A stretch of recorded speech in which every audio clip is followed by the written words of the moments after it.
YouTubers, and welcome back to Tony the Technician's channel. And today we're going to be working on my wife's 2009 Kia Spectra, and we're going to be doing a brake job on the rear.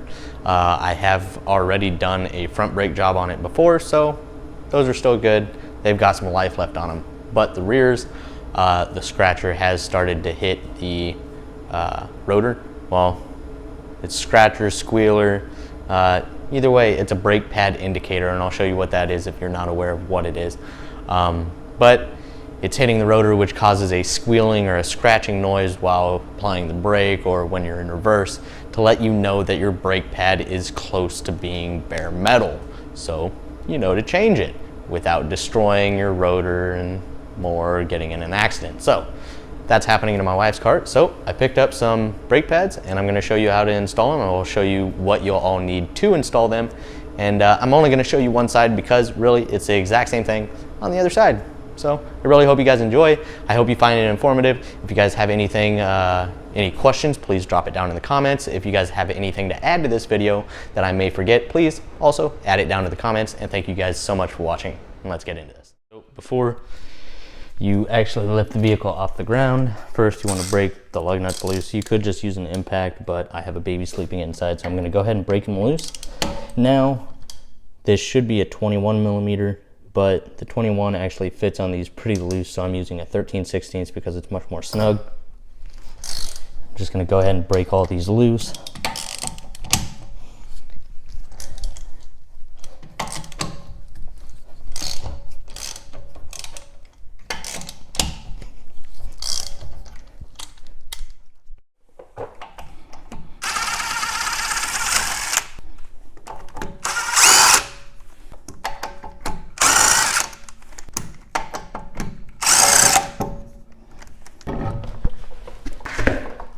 So that's it. Now I'm going to bring you in close. I'm going to show you how to remove the caliper and everything.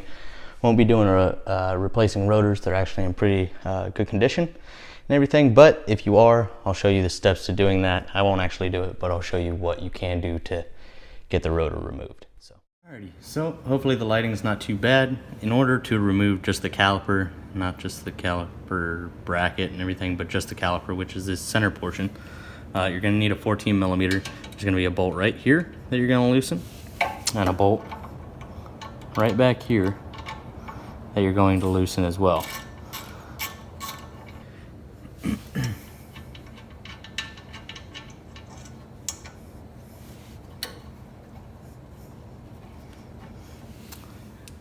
You also want to make sure that your e-brake is not on, or your emergency or parking brake is not on when doing this. Also, this brake job works for some Hyundais as well, so keep that in mind, like the Tiburon and some others. But this is a Kia Spectra. There's many of them, Kia and Hyundai, that are the same, so keep that in mind. Also, you can use a screwdriver for this part, or just a little miniature pry bar.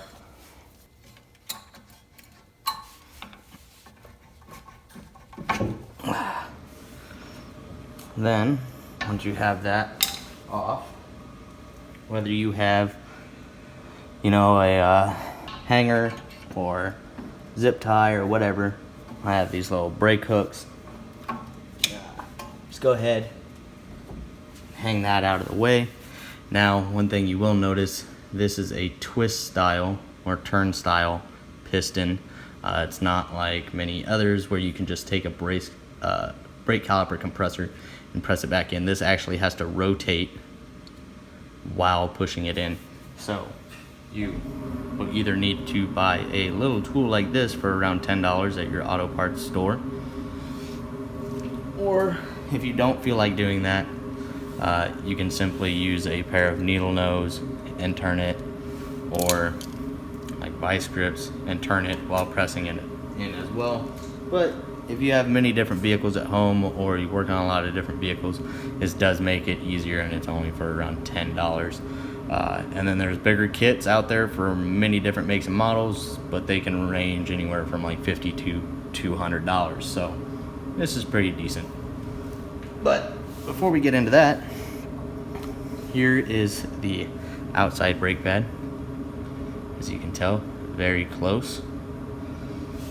And then on this back brake pad, you're going to see what I was talking about in the beginning of the video when I was talking about a squealer or a scratcher. That's going to be this guy right here, which basically when your brake pad wears down far enough, this little guy sticks up and makes contact with the inside of the rotor. I'll show you what it looks like on the new pads. These are just some brake vest pads, just organic brake pads, but they do come with lifetime warranty, so that's fine. This is what I'm talking about. See, as you can tell, when the brake pad gets to that point, this will start making contact and start making the noise to let you know that you need to change your brake pad soon. So, like I already showed you, this was on the inside, so we'll go ahead and put that on the inside. But before I do that, I am going to take these off. I'm going to brake clean them up. Some brake pads will come with new hardware, some will not. So I'm going to spray this all down with brake clean, get it all cleaned up, and then I will also be using a brake caliper grease, which is good. A nice thin coat on any metal to metal contact, just to prolong the life of everything. So that's what I'm going to go ahead and do now, and then I'll show you how to reinstall the new brake pads. I just gave everything a real quick little brake cleaning, just sprayed it down a little bit. And then I used a rag and a wire brush just to clean up some of the hardware. You're going to have one that sits down here in the bottom, one that sits up here in the top, and then in your caliper you're going to have one that sits up here in the top as well. And just clean those off. Now I'm actually going to just use a very thin coat of this grease and just apply it to the bottoms where it makes contact. Put that back in place. Same thing with the top.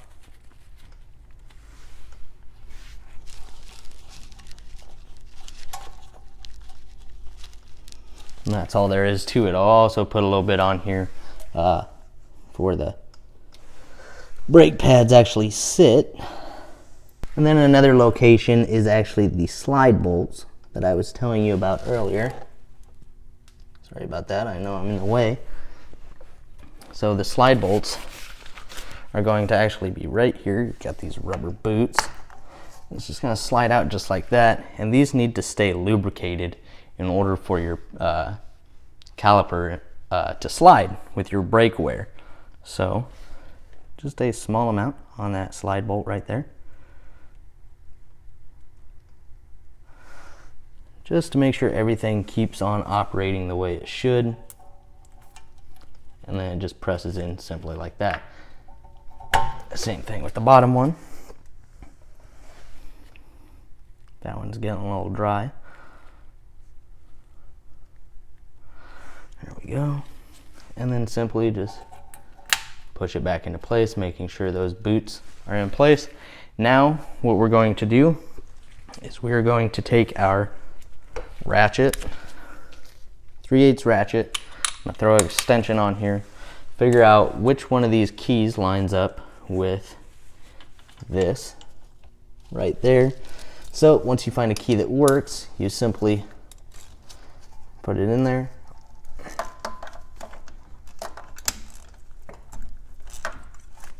And when you're doing this, you want to take a look at this rubber boot around the piston. As you can see here, when you're rotating this piston, you want to make sure that the boot is not rotating with it, because that could rip the boot. And you're just going to continue to do this until the piston goes back in.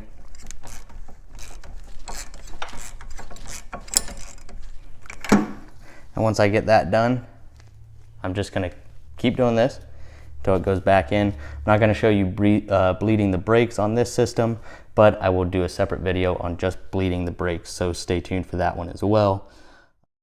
Just so you're aware, if you want to remove the caliper bracket to get the rotor off, there are going to be another couple 14mm bolts back here, just like we did before. There's one right here and one at the bottom, and then this bracket will come off. And then before you can remove it, you may or may not have a Phillips head screw right here in one of these countersunk holes that you will have to remove. You may need a impact screwdriver. If it's rusted on there real bad, throw some WD-40 on there, you know, hit it a couple times, get that Phillips head out, and then your rotor should come on. Now we're gonna go ahead and throw some new pads on. So you're gonna need one with the squealer, scratcher, or brake pad life indicator, whatever you wanna call it. And then one without. The one with the indicator is going to go on the inside, just like that. The squealer is on the bottom. Sorry if you weren't able to see that. And then here on the front. And it's going to sit right there on those metal shims that I cleaned and applied that grease to. So once you get those on there, hopefully I screwed this caliper in far enough. You do have to ratchet it quite a bit in order to get it to go in. But as you can tell, it is much further back in now. And then we're going to simply place that over, line these up. Going to take your 2 bolts that you removed earlier. I'm going to simply start those back, thread those in.